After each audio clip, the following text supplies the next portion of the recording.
day everyone, and welcome to another vlog for the Exodus 7 to 12 KJV project. Now in this vlog I'm going to cover a little bit more than just Exodus because it actually does apply. You'll find more about that in the description, but let's get into it. So earlier this week, it was last week, I posted this image that you can see on the screen of Moses. But the thing is, this is actually a real-time display within Blender 2.8, as you can see right there. This is part of the new shader system that God helped me and Vasily put together. So this is what it looks like when you're actually rotating around him. Unfortunately, the animation system is not yet supported. So this is pretty much all you can do is just like stand still. But I know that they're working on it and it'll progress. Just to prove that he is actually dynamic, I'm going to change the shadows. So you get something like that. See, this is still a problem over here.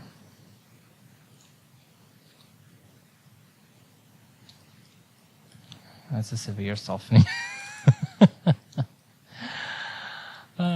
These are actually not shadows generated by the lamp. These are just shadows generated by the diffuse part of the shader. You can see this is what the actual shadows look like. A lot harsher, but I have to say I really, really like this look of it. Let's rotate the stick as an example. Look at that. Fully dynamic. Obviously, the shadows do need a little bit of work because they are extremely low resolution, but I also know that it's extremely difficult for the developers to get this to be very high resolution all the time. The only thing I can think of to keep it high resolution is to make it depth-based from the camera itself. But I'm sure if they don't do it that way, there's a very good reason why. Interestingly enough, that's one way the sun lamp works. It's based on the distance from the camera as well as the distance from the sun lamp itself.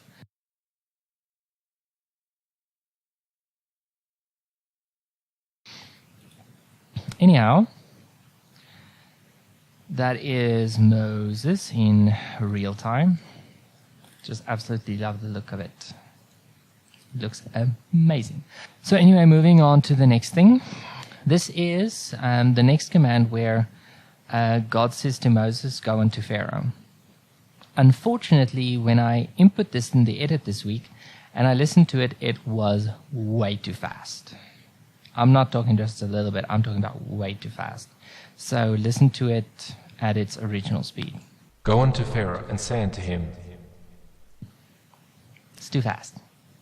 It's kind of like God is rushing through it. So what I did was, I don't know why I just did that. So what I did was I just slowed it down by roughly 15%. And this is what that sounded like. Go unto Pharaoh and say unto him. See, much more. It's much calmer. It's much more relaxed. And thankfully the pitch doesn't change, it's just the tempo that changes. So the difference it makes in the edit is huge, absolutely huge. Which is next on our list actually. So here you can see that I actually have the new one in versus the old one. There's a difference. You can see that this one says 15 slower, it just means 15%. And this is the shot for the week. So it's just Moses walking into the throne room, and I put it in the post as to why I'm saying throne room and not like the river or whatever. It's quite an elaborate reason, but you'll get it.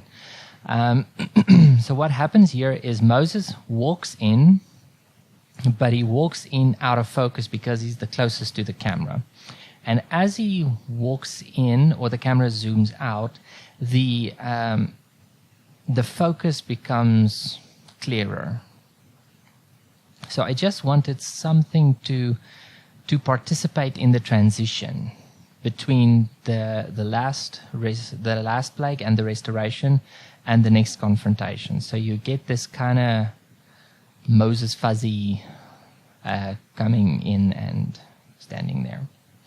So I want to show you guys what the full shot looks like, because there are a few errors that you don't see in the edit, praise God, that thankfully the shot was too long to actually include that. So I'm just going to add the shot in here just to show you guys what it looks like. Final 2D HD. Okay. Just going to move this over there. Okay. Let's move it above the color adjustment so it just runs a little bit faster. Okay, so this is where we start. We start off with just Pharaoh. And then right about here, Moses comes in from the shoulder. Wait for it. There. You see there where he comes in. Completely out of focus, and even as the camera moves, the focus starts to come back. Look at that. There, that's one of the errors. Now, I think this has to do with the way that the background is repaired, so that there's a smooth transition.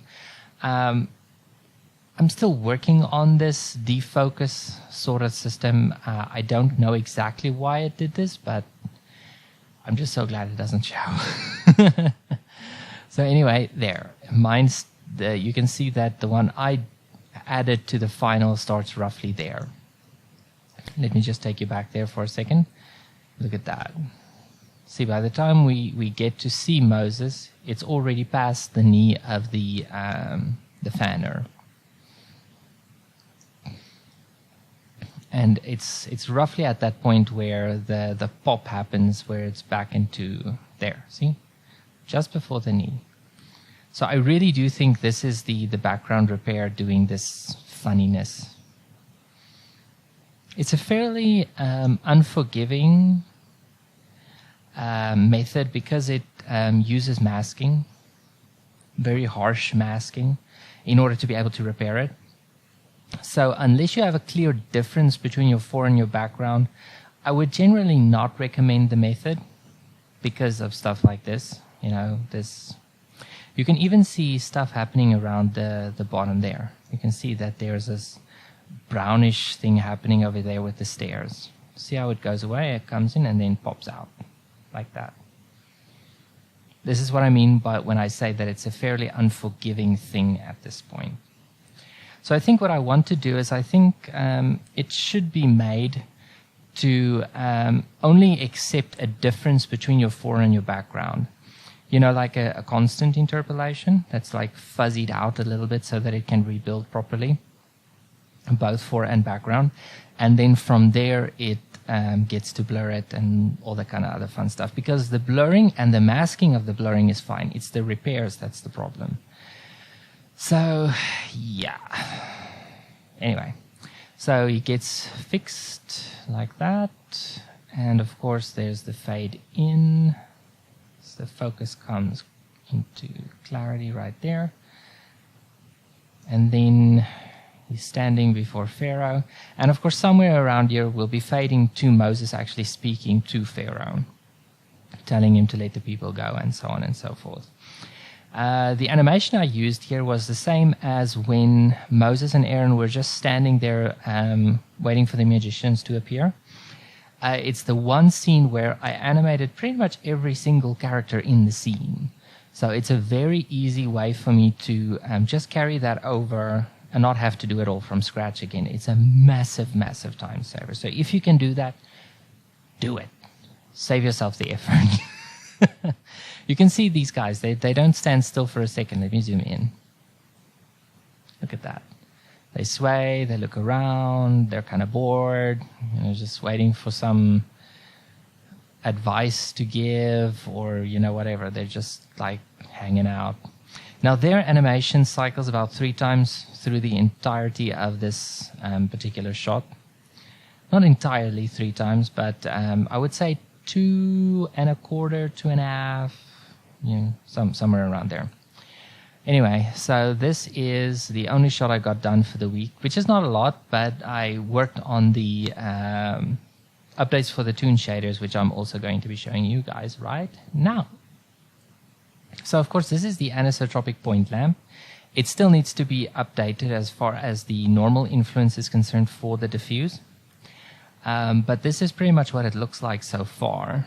You can see that it's pretty nice. The one thing that's still not functional in Eevee is object coordinates. This particular model for the anisotropic shader, let me just get it, uses an empty that is tracked towards the head. So to origin the anisotropic part aspect of the shader itself, you can see that it turns around this point. The normals kind of do pull it off center, but that's not the biggest issue. So what usually happens is this center point of the texture has to be over the center point of the anisotropic aspect. So if we can track it to an object, i.e. this empty that also has the origin of the anisotropy, you should not have a problem aligning the two. But unfortunately, at least in this build, I don't see a build number. Let me see. It says 2.80.1. I don't know if that's a build number. I don't think so. Anyway, you get the point. So if I can actually track it to the empty, this little point will align for the most part or completely with the origin point of the anisotropic aspect of the shader. So let me show you. You can move it. You can see that it's tracked towards the empty. It doesn't always respond the way you would expect it to respond because it's kind of aligned to the surface, but that's why I included this mapping node which allows you to rotate the anisotropic reaction. So you can put this origin point pretty much at any angle. It doesn't allow you to create that kind of ring effect. I'll put an example up right now. You can't create this effect just yet, at least not with this thing. I don't think there is even an anisotropic shader included in 2.88. At least for Eevee, that is. So, yeah. Moving on. So this is the new blend point lamp, which now contains sharpness. So if you were to reduce the number, it would get sharper. So let me set, it'll get fuzzier, reducing the sharpness. Goodness. It's at a fairly low value that you notice it. Sorry about that. It's kind of fast. Okay, you should see it. There we go. So I'm just going to reduce it slowly. There you go, see? This is a proper softening effect, proper smoothness setting. I did initially make it to where you could actually texture the softness, but the problem is if you add that as a feature, it's slower than the principal shader. You know, the whole setup is slower than the principal shader, and I don't want that. So I think as far as building it with nodes, we're going to have to stop at the sharpness in terms of adding more features until it gets coded, or we can reduce some of the overhead with, you know, the number of nodes and all that kind of stuff. So at the moment, you should be able to, when we release this, God willing soon, to adjust the sharpness of the diffuse, and you can invert it, which is really cool. And of course, you can also do the same with the specularity. So you can see it's really proper sharpness control. It's not the stuff we had to settle for initially, where you had to go mess with the color ramps. Yeah. I did have an additional sharpen control, but the blend lamp doesn't require it. You only find it in the Fong model, where the diffuse is used to mask out some of the specularity because it shows on the reverse. I think it's usually with the sun lamps. So let me show you that as well. So this is the Fong sun lamp. You can see that the specularity has two. We have the specular mask as well. So I'm going to up the specular mask, and you can see immediately there's a difference over there. Well, the softness remains here, the sharpness increases over there. That's where the diffuse mask is that hides the excess specularity. So you get the softening of that. Let me just get it soften again. You can see that it has control over the most of the specularity. And of course, you can also control the softness of the specularity itself. If you want to, you can always set it up for the one to drive the other. It'll keep it consistent, but for the sake of NPR, I want to give the artist the choice of using it the way they want to. And of course, you can increase the size of the mask or decrease it, and so on and so forth. It's a very useful tool. And there's also the control for the diffuse. I just want to get it to a lower value. There we go. Kind of resembles a subsurface scattering kind of feel.